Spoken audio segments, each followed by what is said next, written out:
Hello, this is Jonathan Agnew with another offering from the Test Match Special archive as we go back to another classic view from the boundary. In 1966, England were crowned football world champions with the likes of Bobby Moore, Geoff Hurst and Gordon Banks, leading them to victory at Wembley Stadium. Well, another linchpin of that team with his famed tenacity and toothless smile in midfield was Nobby Stiles. Mancunian, born and bred, Stiles played for Manchester United over 300 times and he's a legend in the North West. As well as that Old Trafford, Nobby was a regular at the cricket ground as well. In 1997, during the Ashes Test against Australia, he popped along to the old commentary box to join Graham Fowler and Neville Oliver to take a view from the boundary. Well, welcome back to Old Trafford, and the gentleman who's sitting on my right has had a long association with Old Trafford, but a slightly different one, the soccer one. Nobby Stiles. Nobby, welcome. Thanks, Graham. Nice to be here. You haven't exactly travelled a long way to get here today, have you? One stop down on the metro. Nice and handy. Well, it's probably a good job that you one stop down on the metro, because if you were in the car this morning, you would have listened to Jonathan Agnew wind me up superbly. He's given me some information about you, Nobby, and I'll just read out what it says. It says you're a keen cricket supporter and follow Essex. I am, but it's Lancashire. Yes, right, that's one out of the way. Played village cricket as a youngster at bowling off spin. Well, the village was a district called Colliers in Manchester, which was about a mile from Piccadilly, and I wouldn't exactly call it a village. It's not really a greenfield side, is it? No. This is a good one. Played double bass in a jazz band called In the Swing. You see, this is where you begin to realise I am being stitched up. The next one now, I don't think you need to answer that one, Nobby. Next one down said breeds Irish wolfhounds, and actually won bronze medal for best of breed at Crufts. True or false? Not true, but I did have a Dalmatian, and he caused me a lot of problems. Right. For Irish wolfhound substitute, Daft Dalmatian. Yes.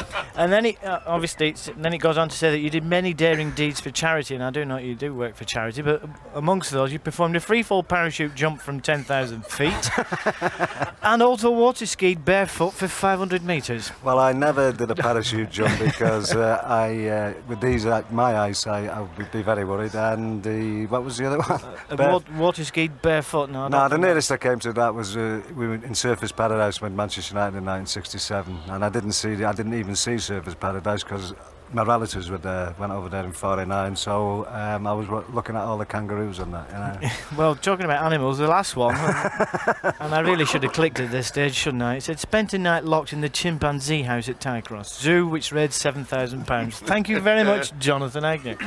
Now, we can actually get down to, not exactly serious stuff, Nobby, but Old Trafford football ground, for those people who don't know, is literally 800 yards from Old Trafford cricket ground.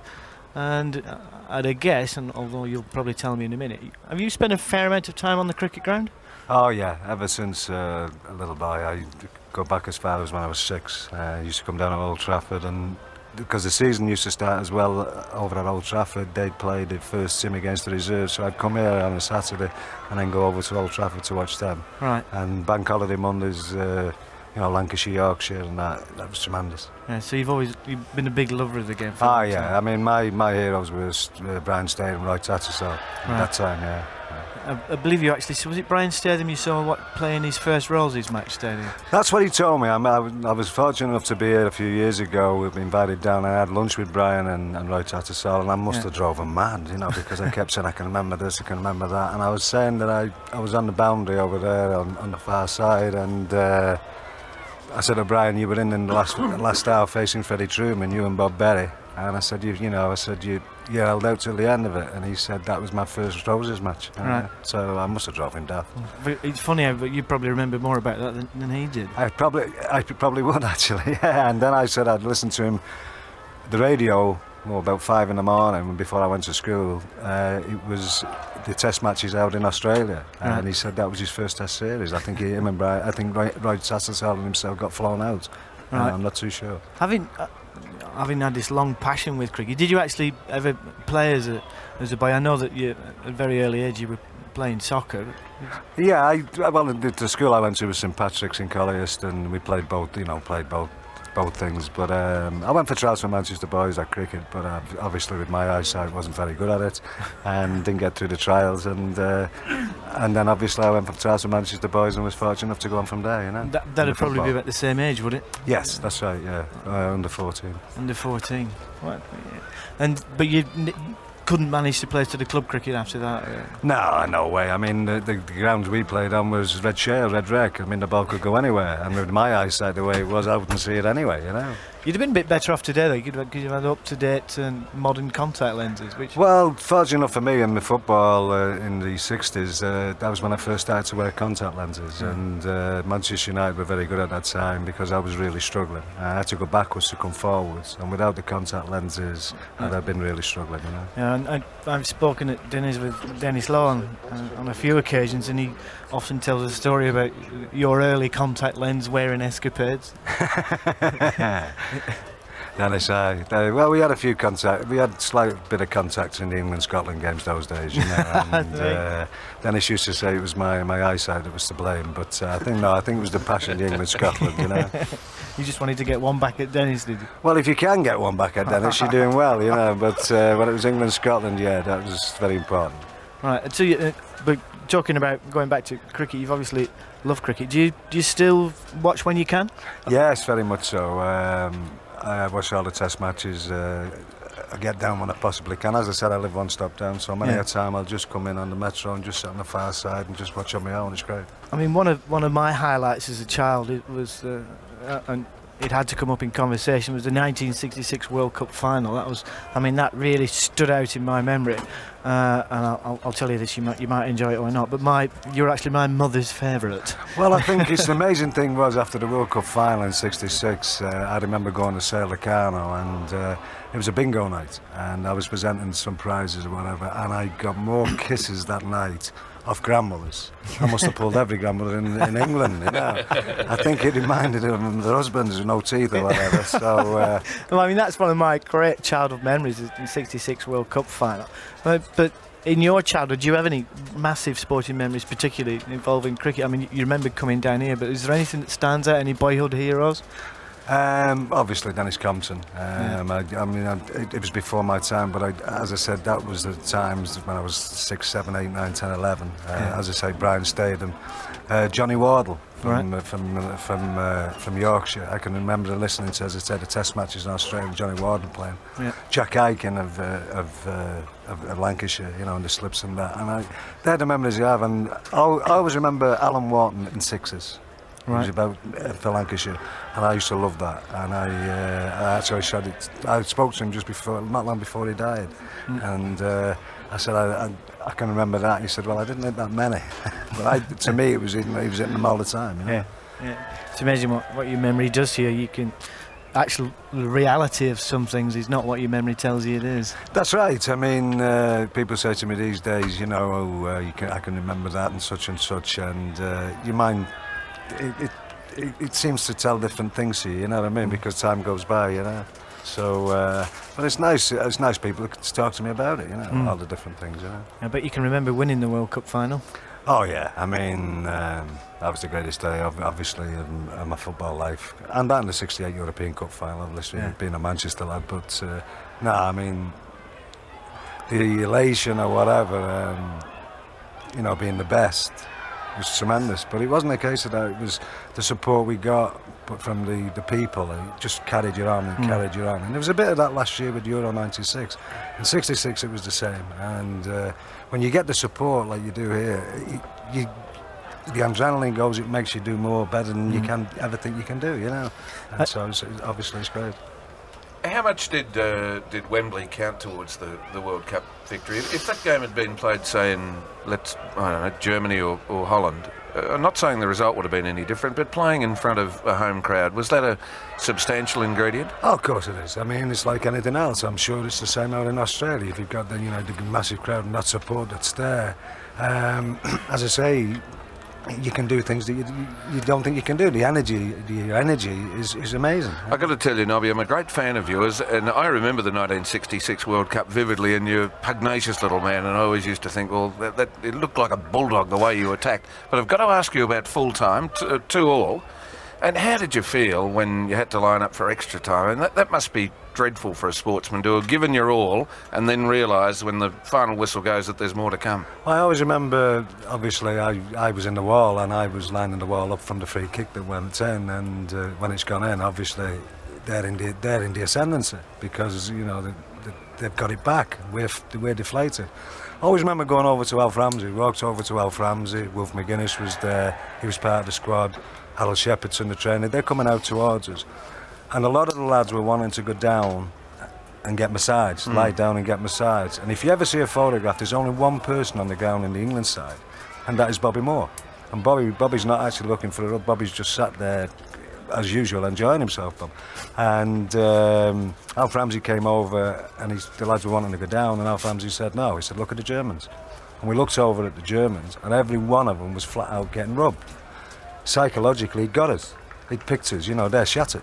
They're shattered. He picked us up, and he said, now go out and win the game. He said, what you've been doing for the last 10 minutes is trying not to lose it. And what he meant was we were kicking the ball anyway, get it in the stands, kick it anywhere, keep the ball, keep it, and go and win it again, which he had been doing. That's what we did.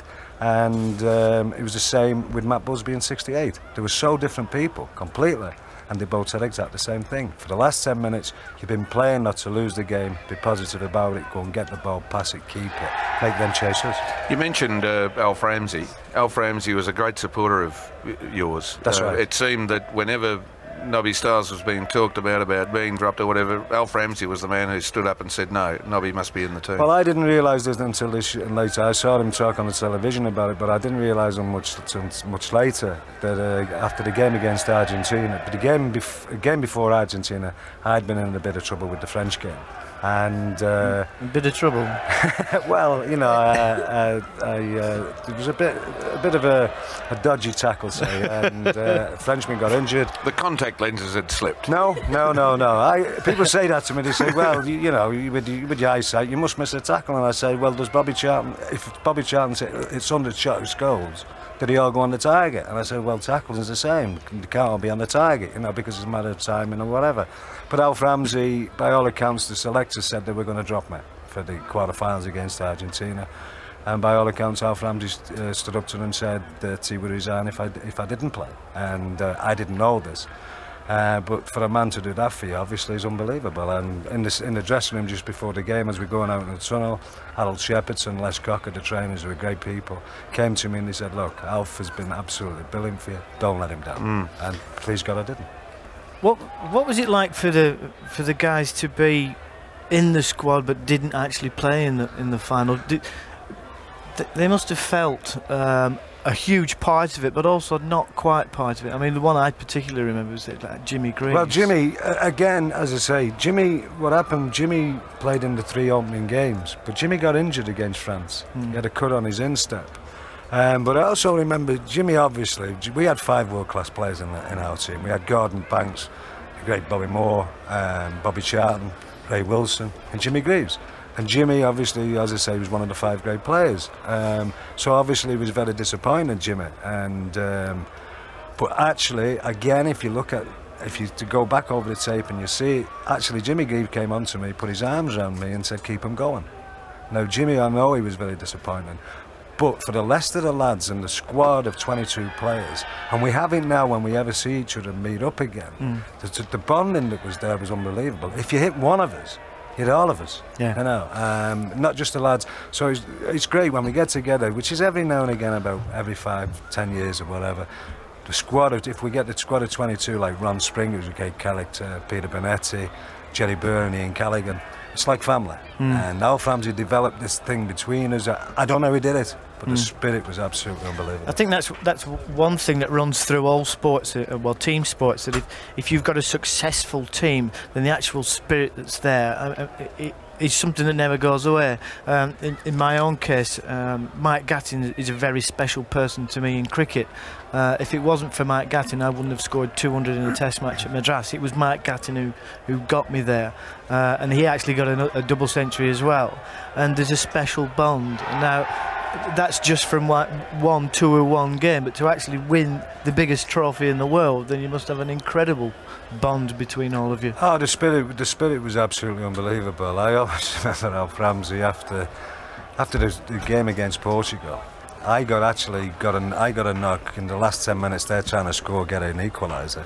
Ball's got knocked into the box, and I've gone ahead it 2-1 minutes to go. And Gordon Banks has come. He's hit me in the back with his knee, and he's punched for the ball, and he's punched me in the ear as well. I've gone down. I don't know where to hold.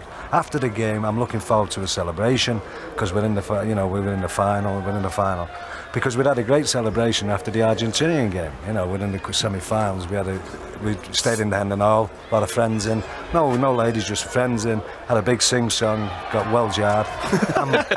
It's all sports, isn't it? It's all sports. Very professional, yeah. And then I'm looking forward to having a few drinks. And I've gone back to the hotel. I've got to get treatment on my knee. I've got treatment on my back. I'm having my hair done, and I'm looking forward to going out and having a few jars with the lads. And the doctor says, by the way, he says you can't. He said I've got to put an injection in your ear. He said because if you don't, it's going to be a cauliflower.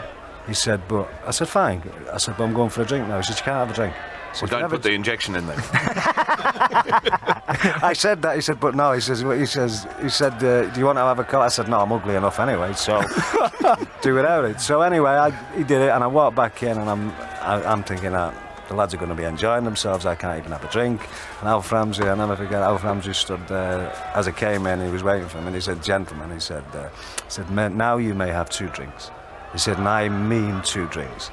Not like on Saturday. when you had 200. When you were all a little bit merry. And he said, because he said on Saturday, he said, we are going to win the World Cup. Brilliant. He said, and I mean win the World Cup. He said, and then I shall make sure you are permanently drunk.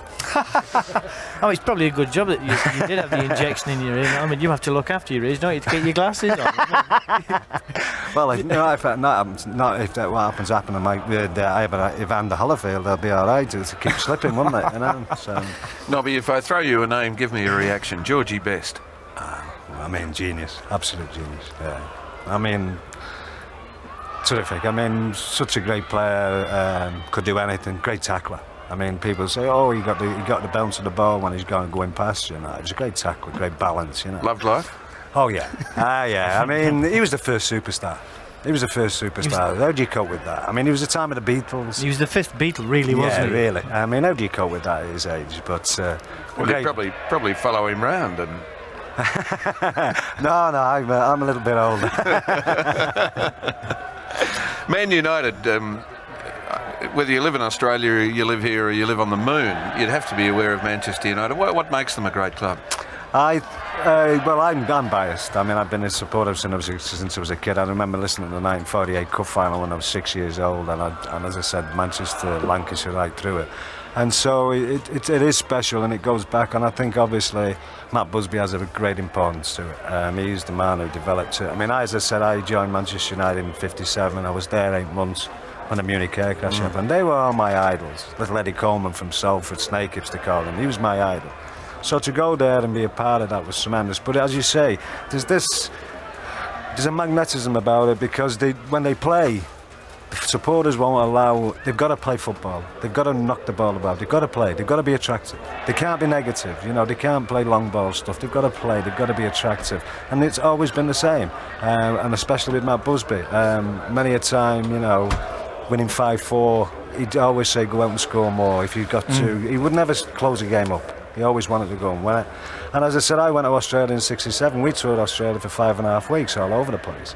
And it was absolutely amazing. I mean, as far as it goes down, I mean, everywhere we went, there was United supporters. There's probably as many Manchester United supporters in Australia as there are in England. Well, there's probably as many Manchester United supporters in Siberia as there is in England. I mean, it's just one of those clubs that just seems to capture public imagination. Because they are fabulously successful, are they not? Oh, I mean, before, when I was at Manchester United, as I say, as a youngster, I knew everybody in the club. I knew everybody, the laundry women, everybody, the groundsman, terrific.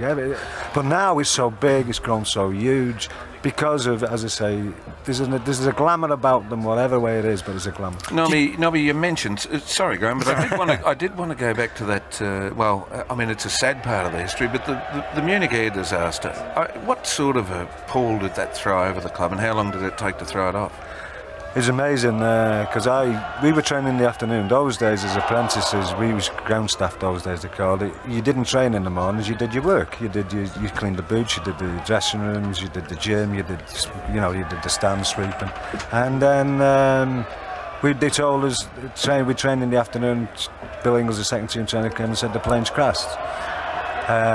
Just that simple. He said plane's crashed. We don't know about. I got on the bus and I went into town. The Evening Cron at that time. You saw the people who were dead. I got on the bus. I live about a mile out from Piccadilly. I got off the bus, got off the bus, went right into my church, St Patrick's, and I sat there for an hour and a half and I just cried. But Jimmy Murphy was the man. Who at that time was absolutely fantastic. He kept the club together. He was brilliant. I mean, he actually took him to the cup final that year with a load of youngsters and lads he brought in, and he kept the club going. It was him. I mean, it was so down. I mean, Sir Matt, as you say, Sir Matt is tremendous. But at that time, Jimmy was absolutely fantastic. There was at the time, and the reason I know this is because I now live in Durham, but Bishop Auckland actually gave some players to Manchester United. Right. There was Bob Hardesty, yeah, and there was Warren Bradley, and Mike Penner, the goalkeeper. Yeah, and a couple of years ago, Bishop Auckland actually got into financial difficulties for one. I think it was an insurance case, if I'm not right, and they sort of got in touch with Manchester United. Reciprocated. Manchester United sent the full team up and they put an exhibition game on. So that it was such a strong feeling that it just exists. Well, I played with Bob Hardesty. Bob Hardesty was in England Amateur International. They'd won the what do you call it, the FA Amateur Cup for years and years. And Bob Hardesty came, and I was 15 years of age now, and I was playing in the reserves at Manchester United.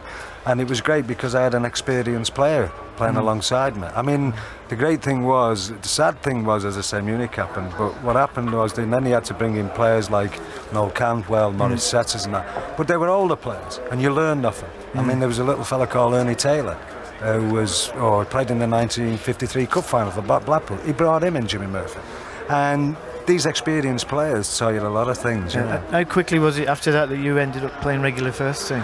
Well, I made my debut when I was 18 against Bolton Wanderers, and so it was quite quick, really, considering. No, I'm going to find it an absolute nuisance when the cricket starts again, because I've got a million things I want to ask you, but I've got to ask you a more general soccer question. When you were playing, there was hardly a European to be seen in the English league situation, and now, whichever team I look at, it's a matter of whether you've got 2 or 3 or 4. Is that a good thing or a bad thing?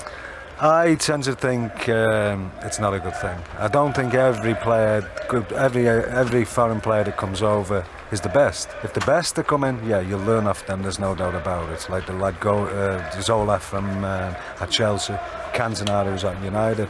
I think I worry a bit because you learn off good players. It's a bit like cricket. They looked outside their own backyards for years to the West Indies and wherever they could grab players. I think that's the danger. Do you think that is I the do, danger? Neville. Yeah, I think that's the danger because, as I say, if they're all good players, fine, you're going to learn off them. But if they're not, you're going to halt the progress of the youngsters coming through. I mean, something. Durham University, Newcastle United train there, and their reserves don't even play in a competition. They don't play in a league. And I think that's a great standard because even if they've got good players in the club, how can the young learn with them? Well, that's what they tend to do is it appears that if they need a player in the first team, people seem to go and buy one rather than bring somebody up from the that's youth. what I'm saying. When I was at Manchester United, I came into the reserves when I was 16 years of age and played there for the next 2 years. But I was playing with older players, experienced players, and that you learn off that. You gain from that because, as I say, you're raw and you want to go into things and you've got to think about things. But I definitely agree with Neville. I don't necessarily think that all these foreign players are going to be good for the game. I think in a little bit later, you could see the problems coming. You'll harvest the despair, perhaps. Well, I think I can only go off Manchester United. Beckham, you've got your Beckham, Butt, little Scholesy, the Neville brothers. They had Cantona there, and Cantona was a great influence on them. They learned from him and that, and they've got other good players there with him.